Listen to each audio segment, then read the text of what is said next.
純素者係虛偽偽善，你冇可能完全不傷害動物。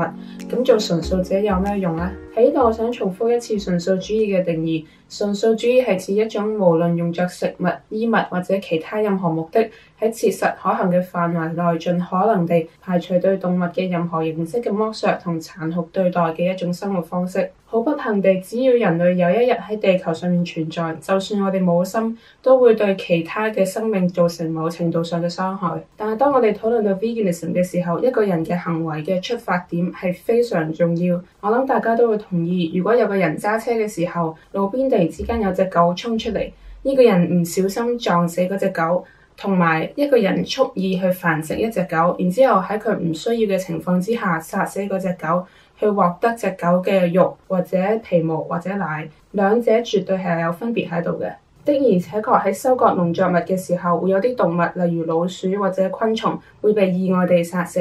當然可以將呢個傷亡減到最低，梗係最好啦。但係喺呢件事未發生之前，純素仍然係比較好嘅選擇。因為如果一個人係真係關心因為人類嘅飲食而造成第二啲動物嘅死亡嘅話，如果一個人係食動物製品，佢要負責嘅唔單止係收割嘅過程唔小心被殺嘅動物，仲有因為佢想食而蓄意被殺嘅動物。喺度我想 quote Carnism Debunked 嘅作者 George Martin， 佢話冇純素者聲稱自己係完美嘅，亦都冇純素者聲稱自己嘅存在唔會對地球造成任何傷害。至少咁樣諗嘅純素者係有啲誤會啦。我哋做嘅只係為一個非常嚴重嘅問題提供可行嘅解決方法，而呢個問題就係地球史上最大型系統性嘅暴力，同埋因此對地球同埋其他人類造成嘅災難。你話松鼠嘅棲息地因為我嘅屋企被破壞，我冇可行嘅解決方法。你話我用嘅電子設備裏面有啲鐵片係由童工掘出嚟嘅，我冇可行嘅解決方法。但係對於綿羊因為唔能夠製造羊毛而被打死，我有可行嘅解決方法。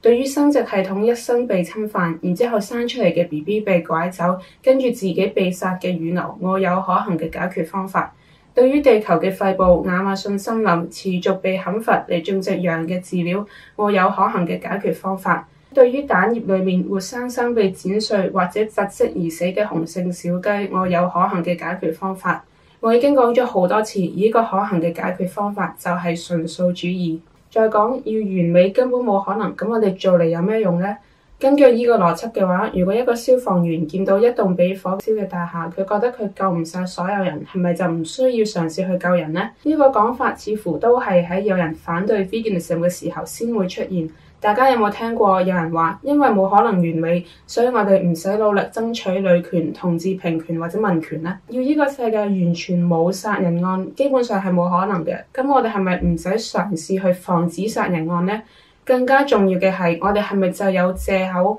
去蓄意殺人呢？就算喺收割過程會有動物無意地被殺，就算人類嘅存在會無意地對其他生命造成傷害，呢啲都唔代表我哋唔應該去盡力減少對動物造成嘅傷害，更加唔係用嚟辯護我哋蓄意去繁殖，然之後殺死動物，去攞一啲我哋根本唔需要嘅嘢嘅藉口。